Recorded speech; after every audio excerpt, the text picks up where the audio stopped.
I think Kikkuyu has a really good role to play for a lot of producers on the island. We often have long dry summers, we've got reasonably light sandy soils, we do have big problems with wind erosion, so if you've got a summer active perennial where you can get close to 100% ground cover, it's going to stop that soil from drifting and blowing. We often get our opening rains, can be quite intense rainfall events, so we have problems with a lot of water erosions, particularly on our sloping country. So again, if you've got that Kikkuyu cover, it's going to stop that water erosion from happening. We're very concerned about turbidity in our creeks, and even being an island, we're very close to our sea, and we're having problems with seagrass loss in our bays due to excess nutrients. So if we can keep those nutrients back on our farmland, it's making more money for the farmer and it's stopping those nutrients from running down into the sea.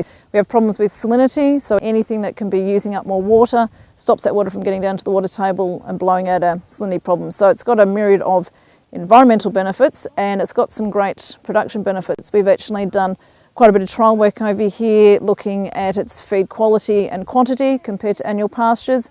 Basically outperforms annual pastures in nearly all attributes. So we're getting better wool production, better sheep growth, certainly getting a green pick in summer is great for the vitamin E, better management of worms and a whole lot of stock issues. So from a farming point of view, they're better off production-wise. The environment is better off from the erosion and nutrient point of view.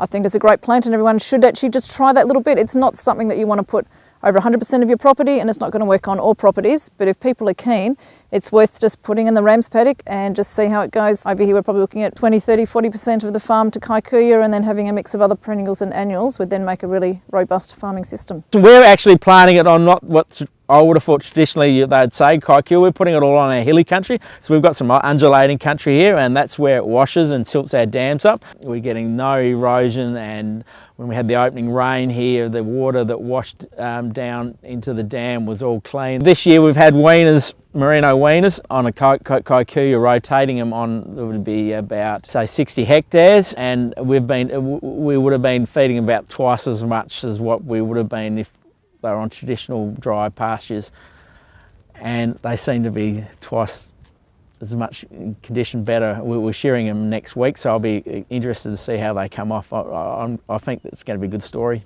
Benefits of Kikkuyu for me are that I can offload my perennials and let them survive without just grazing them to death through the summer. I can stock sandy paddocks that you couldn't stock at the rates I'm stocking them at without doing really bad damage to them. My clover seed set, they don't get to that because it's underneath the thatch of the kike, so as soon as you have an opening rain you've got a huge amount of clover coming up through it.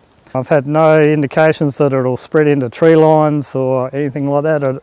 It goes so far back into the root line and then it just stops through lack of daylight and lack of moisture. Actually increasing the fertility of the paddocks, I think, because they don't drift. They'll get higher wool yields and just general stock health. They've got a green pick all the time. It saves me giving them vitamin E. They're getting more minerals because the root system goes down deeper. It's like a haystack in the paddock.